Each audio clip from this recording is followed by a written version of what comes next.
En 2024, le Soudan a produit officiellement 65 tonnes d'or. Un chiffre publié alors que le pays est en pleine guerre civile.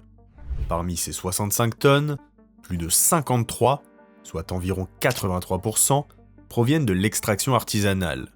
Des mines informelles, dispersées, presque impossibles à contrôler. Autrement dit, en pleine guerre, l'économie aurifère soudanaise ne s'est pas effondrée. Elle tient. Dans le même temps, l'État s'est disloqué. La capitale est en grande partie détruite. Plus de 10 millions de personnes ont été déplacées depuis avril 2023. Ces deux réalités ne sont pas contradictoires, elles sont liées. On ne maintient pas une production stratégique à ce niveau par hasard. On le fait quand cette ressource finance directement le conflit. Officiellement, la guerre oppose deux généraux rivaux. Dans les faits, c'est une guerre de flux, de financement et de marché. Son moteur n'a rien d'idéologique, d'ethnique ou de religieux. C'est l'or. Pour comprendre cette guerre, il ne faut pas seulement regarder les combats. Il faut regarder où l'or est extrait, qui le contrôle, par où il sort et où il arrive. Car tant que l'or circule, la guerre continue. Et pour comprendre cela, il faut d'abord comprendre qui se bat réellement au Soudan. La guerre civile débute en avril 2023. Elle oppose deux hommes issus du même appareil militaire qui dirige le pays depuis la chute d'Omar el-Béchir en 2019. D'un côté, les forces armées soudanaises, SAF, dirigées par le général Abdel Fattah al-Burhan. C'est l'armée régulière. Elle contrôle les institutions officielles, la diplomatie et l'est du pays, notamment Port-Soudan. Les SAF bénéficient d'un soutien politique et logistique de l'Égypte, qui cherche un voisin stable et aligné sur ses intérêts stratégiques, notamment autour du Nil. En face, les forces de soutien rapide, RSF, dirigées par Mohamed Hamdan Dagalo, dit Hemeti. Force paramilitaire issue des milices Janjaweed du Darfour, elle contrôle une grande partie de l'ouest du pays, plusieurs zones minières artisanales et des routes de contrebande. Les RSF ne disposent pas de reconnaissance étatique, mais compensent par une autonomie financière importante. Plusieurs enquêtes indiquent qu'elle s'appuie sur des circuits commerciaux liés aux Émirats arabes unis, hub majeur du commerce de l'or. Bien entendu, les autorités émiraties nient toute implication militaire directe. Enfin, l'indépendance du Soudan du Sud en 2011 a privé Khartoum d'environ 75% de ses réserves pétrolières, rendant l'or central dans l'économie du pays. Faute de capacité industrielle suffisante à son extraction, l'État encourage surtout l'exploitation artisanale. Des centaines de milliers de mineurs informels affluent vers les sites aurifères. Cela signifie que la majorité de la production échappe aux mécanismes fiscaux et aux contrôles étatiques. Avant la guerre, ce système alimentait déjà une économie parallèle. Mais depuis 2023, il alimente l'économie de guerre. Comme l'or est autant liquide qu'universel, il est facilement transportable. Il permet d'acheter sans passer par le système bancaire. Mais pour transformer cette ressource en pouvoir militaire, encore faut-il contrôler les zones clés. Très rapidement, le territoire soudanais se divise selon une logique économique. Les SAF conservent les infrastructures officielles, les ports, les raffineries reconnues. Les RSF, eux, contrôlent la majorité des mines artisanales, les régions aurifères du Darfour, plusieurs routes informelles d'exportation. Les mines industrielles sont visibles et vulnérables.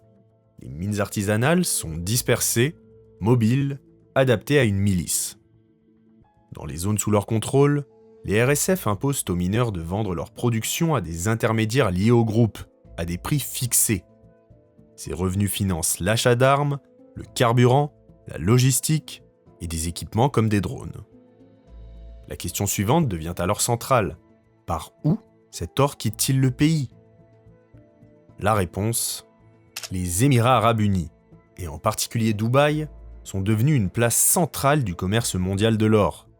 Entre 20 et 25% de leur physique mondiale y transiterait selon plusieurs estimations. Le modèle émirati repose sur un secteur de raffinage développé, une capacité d'absorption élevée, des mécanismes de traçabilité limités sur l'or artisanal. L'or extrait du Soudan quitte le pays par avion, par routes informelles ou via des pays tiers.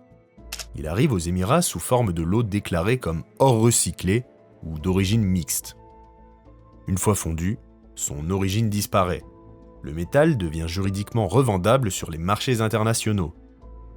Les accusations ont été formulées par des ONG et des responsables politiques, tandis que des rapports de l'ONU indiquent que les preuves directes restent débattues. Pourtant, les flux commerciaux montrent clairement que les Émirats jouent un rôle central dans l'absorption et la transformation de leurs Soudanais, la proximité géographique étant en plus un facilitateur. Et le plus étonnant, c'est que ce système concerne les deux camps de la guerre. Les forces armées soudanaises font face au même problème que les forces de soutien rapide, l'accès aux devises étrangères.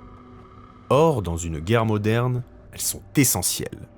Elles permettent d'acheter du carburant, des pièces détachées, des technologies, du matériel de communication. Dans les zones contrôlées par l'armée régulière, l'or est collecté via des circuits plus institutionnels. Raffineries reconnues, banques locales, exportateurs enregistrés, mais ces circuits restent fragiles. Le système bancaire soudanais est largement paralysé depuis 2023. Les transferts internationaux sont limités, les réserves de change quasi inexistantes. C'est là qu'intervient l'Égypte. Depuis le début du conflit, les flux d'or vers le nord ont augmenté. La frontière désertique facilite les passages informels. Dans certains cas, l'or est transporté par des réseaux de contrebande déjà actifs avant la guerre, notamment via les routes utilisées pour le commerce transfrontalier ou la migration. Mais le point clé reste le suivant. Qu'il transite par Khartoum, par l'Égypte ou par des intermédiaires privés, une part significative de cet or finit par rejoindre les circuits émiratis, soit vers le même système d'absorption internationale. La guerre soudanaise ne fonctionne pas en vase clos. Elle profite à tous les acteurs internationaux y trouvant un intérêt. Elle est intégrée à une économie globale où l'or est une matière première demandée, liquide, immédiatement négociable. Et par cela, la guerre dispose d'un carburant stable et aucune raison de s'arrêter. L'or n'est pas uniquement une source de financement, il est une porte d'entrée. Le Soudan possède environ 800 km de façade sur la mer Rouge. Cette position lui donne un accès à l'un des corridors maritimes les plus stratégiques au monde, reliant le canal de Suez à l'océan Indien. Port-Soudan, aujourd'hui capitale administrative de facto des forces soudanaises, est un point clé. C'est un hub logistique pour les exportations, mais aussi pour l'aide humanitaire et les importations vitales. Dans un contexte où la mer Rouge est devenue un espace de rivalité régionale, impliquant l'Égypte, les pays du Golfe, la Turquie et d'autres acteurs, le conflit indirect du Soudan a une portée qui dépasse largement ses frontières. À cela s'ajoute le potentiel agricole. Le Soudan dispose de vastes terres arables, encore peu mécanisées, mais irrigables grâce au Nil. Dans un monde marqué par l'insécurité alimentaire croissante, ces terres représentent un atout stratégique. Plusieurs pays du Golfe ont déjà investi dans des projets agricoles soudanais avant la guerre, cherchant à sécuriser leur approvisionnement alimentaire. Un État affaibli facilite les négociations asymétriques. Des concessions peuvent être obtenues plus facilement lorsque les institutions sont fragmentées, transformant le territoire en zone d'opportunité, l'instar du futur de l'Ukraine par exemple. On crée le chaos et on place ses pions. Dans ce contexte, la paix devient difficile. Mettre fin à la guerre ne signifierait pas seulement arrêter les combats. Cela impliquerait de rétablir des mécanismes de contrôle, ce que beaucoup d'acteurs internationaux ne voudraient pas. Pourquoi cela ? Car un État fonctionnel pourrait imposer des taxes sur la production aurifère, centraliser les exportations, exiger une traçabilité stricte, négocier des accords internationaux encadrés. Cela réduirait mécaniquement les marges informelles. Aujourd'hui, l'or extrait dans des zones reculées peut être vendu rapidement, fondu, mélangé, redistribué. La guerre fragmente les responsabilités et dilue les obligations. Les circuits informels prospèrent dans l'opacité. De plus, le conflit a créé des économies locales dépendantes de l'or. Dans certaines régions, l'extraction artisanale est devenue la principale, si ce n'est l'unique source de revenus. Des réseaux entiers, transporteurs, intermédiaires, commerçants, vivent de cette activité. Une paix brutale sans réforme économique pourrait déstabiliser ces équilibres. La guerre a donc malgré elle créé un système dont l'effondrement aurait des conséquences massives à court, moyen et long terme. Tant que la production aurifère reste élevée et que les marchés internationaux absorbent le métal sans exigence stricte de traçabilité, le modèle tient. et un modèle qui tient n'incite pas ses bénéficiaires à l'arrêter. En conclusion, la guerre au Soudan n'est pas une explosion à contrôler. Elle suit une logique identifiable.